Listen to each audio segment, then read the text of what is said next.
Well, you may hear in the background that I have a little kitty cat who's playing, so please excuse that as we enter into this devotional for Advent as we are here on December 2nd, 2020. I'm so glad that you're able to join me again, and I was thinking about some of the traditions of Christmas that I have certainly enjoyed over the years, and perhaps you enjoy as well. And so we're going to be looking at those throughout this devotional series. One of my favorites is the Nativity. Is Saint Francis of Assisi is credited for being the first to depict Jesus's birth in some sort of visual form. It's said that it was a live nativity. They gathered people and animals to reenact the scene in a cave near where he was located at the time. Now, since then, of course, the nativity scene has taken many shapes and forms over the years. And when I lived in the Harrisburg area, the let me think about this. The Colonial Park United Church of Christ, I'm going to give them a shout out, for the past I don't know how many years, has actually put on a creche festival. Creche being the word for the manger, and another way to refer to a nativity scene. And so every year, and I don't know about this year with the pandemic, but every year they would gather together, people would donate for the purpose of a weekend their nativity scenes, and they would put them all on display.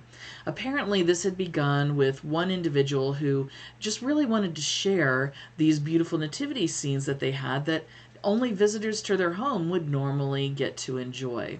And over the years, it grew and grew and grew. One year that I was there, just in the past decade or so, I asked how many nativity scenes they had on display.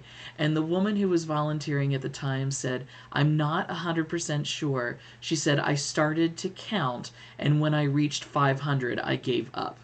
And it's amazing how 500 different nativity scenes can really show us the impact of the story of Christ in in different people's lives. They were depicted with just about every skin tone imaginable, every material imaginable. Some were wood, some were ceramic. There was even one made out of volcanic rock, amazingly enough, and from all over the world. Another place that I like to visit when we can is the National Cathedral in Washington, D.C. And there they also have a collection of nativity scenes from around the world. And so I hope that we can capture a little bit of this by having what I'm calling a virtual creche festival. Obviously, it's not safe for us to collect these and gather them in one place and have people come and look at them. But what we're going to do is we're going to ask each of you to share one or more pictures of your favorite nativity scene. Maybe it's one that you personally have in your own home. Maybe it's a picture that you've taken of another nativity scene from someplace else. Email those to the church office, and you can do that at the email address that's listed here at the bottom of the screen, and we will add them to our church website's virtual creche festival. So check that out. And in the meantime, I wanted to share this one with you. This is one that was a gift to me from my mother. And one of the things that I love about this is the little manger frame that you see. It's actually a box.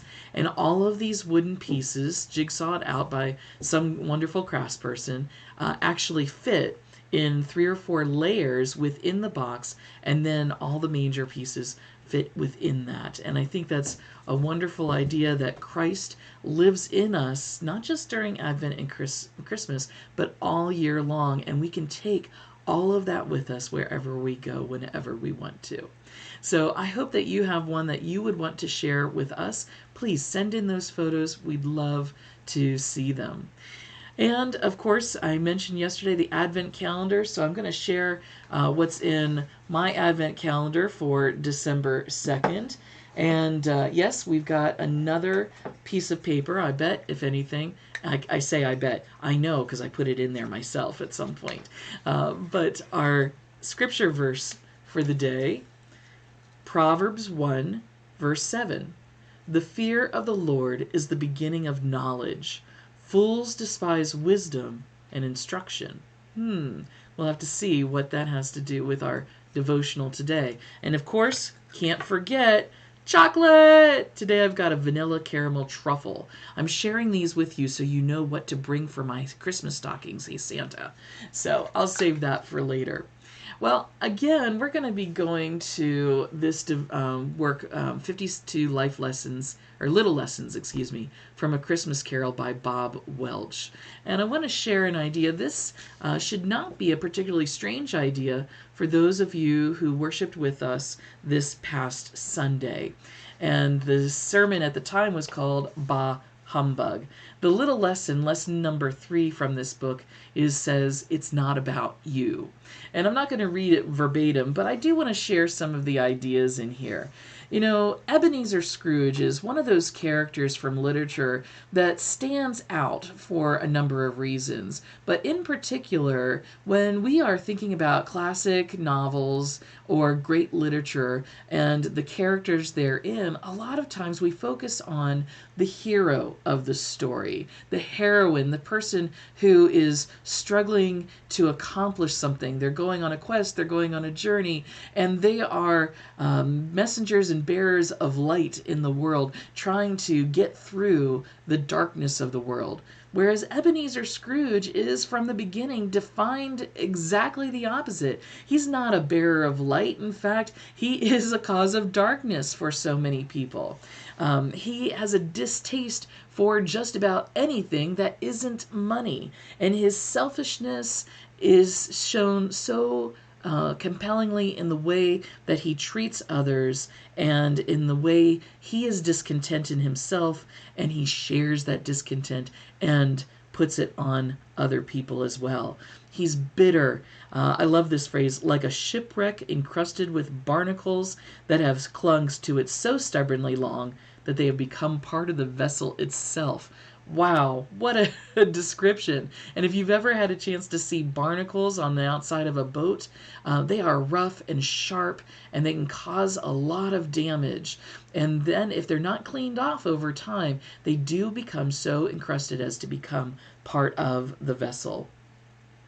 And Scrooge is the poster boy of unhappy people who grumble their way through life, another great phrase, believing that they benefit by walling themselves off from others because, as far as they're concerned, it's all about them. Now, I don't have to guess, but you probably know people in your own life who are so self-centered. Everything is about them. You know, from a clinical psychological perspective, the far extreme of that would be called narcissism, which comes from the Greek myth of a person who was so overwhelmed by their own beauty, Narcissus, that the gods actually turned them into a flower. And so we see that Dickens' Scrooge is also not a narcissist in thinking that he's beautiful, and in fact, he's described as being anything but being so self-centered, being so concerned about himself that he has no regard for anybody else. And the fact of the matter is that we love the way Dickens describes Scrooge, how he is impervious to weather. It says in Dickens' classic, "No warmth could warm, nor wintry weather chill him." He seems impervious to feelings. He's described as solitary as an oyster, and he's impervious to people. I love this one too. I love this description. A squeezing, wrenching, grasping, scraping, clutching, covetous old sinner. Oh, if that doesn't describe Scrooge as we know him at the beginning of the book, I don't know what does. You know, it goes on to even tell us that nobody ever dares greet him in the street. His countenance is so twisted and unfriendly that nobody even bothers to say hello to him. Beggars ignore him. Children fear him. And I love this last bit. Even dogs sense that he's bad news. And in the meantime, it seems like Scrooge seems content in his coldness. It's not until he encounters the ghost of his late partner, Marley, and he's taken on this journey. Excuse me, I got a nose itch there. That he really starts to understand the impact of his own selfishness, not only on his own life, which he would never have imagined, but on the lives of those around him. And so he is mocking, he is unhelpful, and he ignores the profound, and that would be God and people. You know, we forget sometimes, well, maybe a lot of times, that we are called as children of God to be more concerned about others than ourselves. We saw that in yesterday's scripture from Philippians 2:3. But we also see it when Jesus is confronted with the question of what is the greatest command. And we see this in Matthew 22, verses 37 through 39, that God answers, that Jesus answers in a very specific way. And what he says is, is this. You want to know what's important? And this is a paraphrase here. You want to know what's important? Relationships with God and with people. Specifically, love the Lord your God with all your heart and with all your soul and with all your mind. This is the first and greatest commandment. And the second is like it. Love your neighbor as yourself. We're called to love God and others. I remember when I was younger, I had come across this, and you may have seen it yourself during this time of year in particular. But when it comes to the order of importance, we're supposed to remember the word joy. Jesus, that being God, others, and last but not least, yourself. Joy. And isn't that a great reminder? But why doesn't Scrooge see this? Because ignorance is bliss, because we are blind to our own faults and foibles. We can see what's in others' eyes, but we can see the splinter in others' eyes, but refuse to see the log in our own. But Proverbs 1:7 reminds us of this. The fear of the Lord is the beginning of knowledge, but fools despise wisdom and instruction. Hopefully that's not the case for you and me. Hopefully, as children of God, we are open, first and foremost, recognizing that we could not restore the relationship between God and ourselves on our own accord. We needed someone else to do that on our behalf, and that was Jesus and the sacrifice that he made on the cross. But throughout his life, he taught us what it means to love God and to love others. And when we come face to face with the truth of who God is and who we are, there should be a fear. Not a fear because we are concerned about God smiting us, but a fear because we have failed to recognize the love that God has for us. And when we can come to God and understand the awe of all that God has given and sacrificed on behalf of us, wow, what a joy that brings.